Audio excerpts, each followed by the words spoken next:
नमस्कार. श्री स्वामी समर्थ. श्री स्वामी समर्थ महाराजांच्या कृपेने तुमच्या सर्व चांगल्या इच्छा आकांक्षा पूर्ण होत हीच महाराजांचरणी प्रार्थना. मैत्रिणींनो, 15 फेब्रुवारीला आहे महाशिवरात्री. महाशिवरात्रीनिमित्त शिवलीलामृत ग्रंथाचे पारायण करण्याला विशेष महत्त्व आहे. तर शिवलीलामृत ग्रंथाचे पारायण कसे करावे, कधी करावे, किती दिवसांचे करावे, त्यासोबतच शिवलीलामृत ग्रंथाचे पारायण करत असताना कोणत्या नियमांचे पालन करणे आवश्यक आहे, पूजा मांडणी करावी लागते का, या पारायणाचे उद्यापन कसे करावे, अशी संपूर्ण माहिती आपण आजच्या व्हिडिओमध्ये घेणार आहोत. तर व्हिडिओ स्किप न करता शेवट पण नक्की बघा. नमस्कार, मी सारिका भक्ती विश्वमध्ये तुमचे मनापासून स्वागत करते. भगवान शंकर हे देवादिदेव महादेव आहे. ते भक्तांच्या एका हाकेला धावून येतात, म्हणूनच त्यांना भोलेनाथ असे म्हटले जाते. महाशिवरात्री हा दिवस अत्यंत महत्त्वाचा मानला जातो, म्हणून महाशिवरात्रीच्या काळात शिवलीलामृत ग्रंथाचे पारायण करणे विशेष महत्त्वाचे मानले जाते. बरेच जण 7 दिवसांचे शिवलीलामृत ग्रंथाचे पारायण करतात, तर कोणी 5 दिवसांचे, 3 दिवसांचे, तर कोणी एका दिवसाचे देखील शिवलीलामृत ग्रंथाचे पारायण करतात. आपले संसारिक आयुष्य सांभाळून तुम्ही हे पारायण 7 दिवसांचे, 5 दिवसांचे, 3 दिवसांचे किंवा एकाही दिवसाचे पारायण हे केले जाते.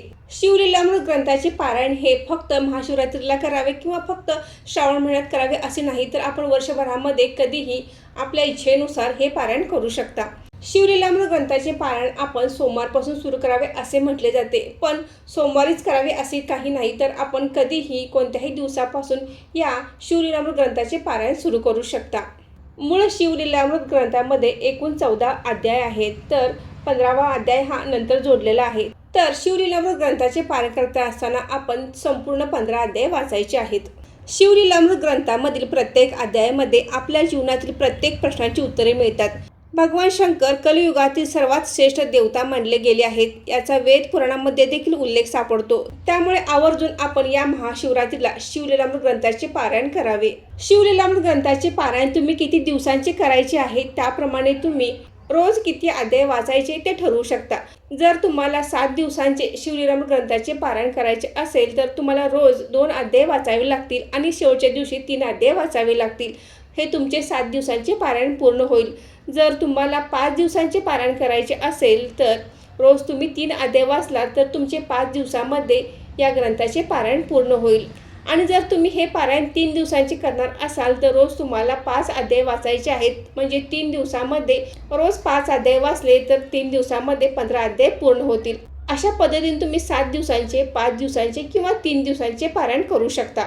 जर तुम्ही महाशिवरात्री दिवशी शिवलीलामृत ग्रंथाचे 1 दिवशीय पारायण करणार असाल, तर तुम्हाला हे सर्व 15 अध्याय एका बैठकीत वाचायचे आहेत.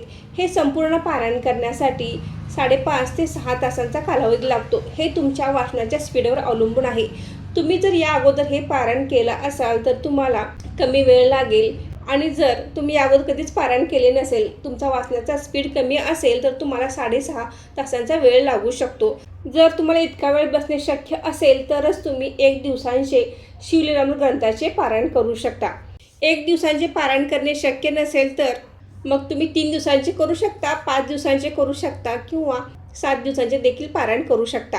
आता महाशिवरात्री 15 तारखेला आहे, तर आपण 7 दिवस अगोदर पारायण सुरू करणे आवश्यक होते, परंतु आपल्याला शक्य झाले नसेल तर तुम्ही महाशिवरात्रीपासून पुढे 7 दिवस हे पारायण केले तर देखील चालेल. 3 दिवसांचे शिवलीलामृत ग्रंथाचे पारायण तुम्ही करणार असाल, तुम्ही उद्यापासून सुरुवात करू शकता. शुक्रवार, शनिवार आणि रविवार असे 3 दिवसांचे तुमचे शिवलीलामृत ग्रंथाचे पारायण पूर्ण होईल. महाशिवरात्रीपासून तुम्ही सुरू करणार असाल तर रविवार, सोमवार आणि मंगळवार असे देखील तुम्ही 3 दिवसांचे पारायण करू शकता, 5 दिवसांचे करू शकता किंवा 7 दिवसांचे करू शकता. शिवलीलामृत ग्रंथाचे पारायण करत असताना कोणते नियम पाळावेत किंवा पूजा मांडणी करावी का, तर पूजा मांडणी करण्याची आवश्यकता नाही. आपल्या देवघरामध्ये शिवपीठ असते, तर आपण देवघरासमोर बसून देखील हे पारायण करू शकता. जर तुम्हाला वेगळी पूजा मांडणी करायची असेल तर तुम्ही करू शकता. हे पारायण करत असताना नियम अगदी साधे सोपे आहेत, हे आपण सर्वजण पाळू शकतो. तर हे पारायण करत असताना आपण परान्न टाळायचं आहे, कांदा लसूण खायचा नाही, ब्रह्मचर्याचे देखील पालन करायचं आहे. एवढे साधे सोपे नियम पाळून तुम्ही शिवलीलामृत ग्रंथाचे पारायण करायचे आहे. ज्या दिवशी आपण या ग्रंथाचे पारायण करणार आहे त्या दिवशी आपण बसण्यासाठी आसन घ्यायचं आहे, नेहमीप्रमाणे देवपूजा करून घ्यायची आहे आणि शिवपिंडीवर अभिषेक करायचा आहे. हा अभिषेक तुम्ही पाण्याने, पंचामृताने किंवा दुधाने करू शकता। त्यासोबतच आपण भगवान शिवशंकरांना आवडणाऱ्या सर्व वस्तू शिवपिंडीवर अर्पण करायचे आहेत। यामध्ये तुम्ही बेलपत्र अर्पण करायचं आहे, धोत्र्याचे फूल, फळ, भस्म या सर्व गोष्टी आपण शिवपिंडीवर अर्पण करायचे आहेत। त्यानंतर तुमची एखादी इच्छा पूर्ण व्हावी असे तुम्हाला वाटत असेल तर तुम्ही संकल्पयुक्त हे पारायण करायचं आहे। संकल्प करत असताना आपल्या उजव्या हातामध्ये चमच्याने 3 चमचे पाणी घ्यायचं आहे। त्यामध्ये हळद, कुंकू, अक्षता, फूल ठेवायचं आहे आणि मनोमन भगवान शंकराचे स्मरण करायचं आहे, गणपती बाप्पांचे स्मरण करायचं आहे। त्यासोबतच आपले कुलदेवी, कुलदैवत, आपल्या गुरूंचे स्मरण करायचं आहे आणि आपले नाव, गोत्र बोलायचं आहे आणि आपली जी काही इच्छा आहे ती देखील बोलायची आहे आणि ही इच्छा पूर्ण होण्यासाठी मी हे पारायण करत आहे। माझ्या या सेवेचा तुम्ही स्वीकार करावा आणि माझी इच्छा लवकर पूर्ण व्हावी अशी प्रार्थना भगवान शिवशंकरांना करायचं आहे। ज्याप्रमाणे आपण ठरवले आहेत तेवढे अध्याय आपण रोज वाचायचे आहेत। त्याप्रमाणे आपण 7 दिवसांचे, 5 दिवसांचे किंवा 3 दिवसांचे पारायण पूर्ण करायचे आहे। रोज अध्याय जितके वाचायचे आहेत तेवढे वाचून झाल्यानंतर आपण रोज भगवान शिवशंकरांची लवलवती विक्रार ब्रह्मांडीवाळा ही आरती म्हणायची आहे। त्यानंतर नैवेद्य दाखवायचा आहे। हा नैवेद्य तुम्ही साखरेचा, दुधाचा किंवा दूध साखरेचा दाखवला तरी देखील चालेल किंवा फळांचा देखील दाखवला तरी चालेल। आपण ठरवल्याप्रमाणे आपले पारायण ज्या दिवशी शेवटचा दिवस असतो त्या दिवशी आपण राहिलेले शेवटचे सर्व अध्याय वाचायचे आहेत, आरती म्हणायची आहे, नैवेद्य अर्पण करायचं आहे।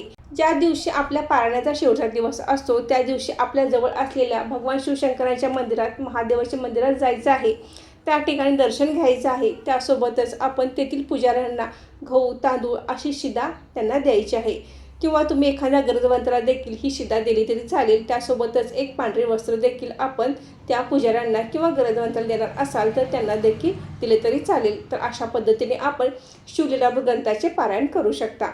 आपल्या मनोकामना पूर्ण होण्यासाठी आपण शिवलीलामृत ग्रंथाचे पारायण या महाशिवरात्रीनिमित्त जरूर करावे। तर आजचा व्हिडिओ येथे थांबवते। आजची माहिती कशी वाटली कमेंट करून नक्की सांगा।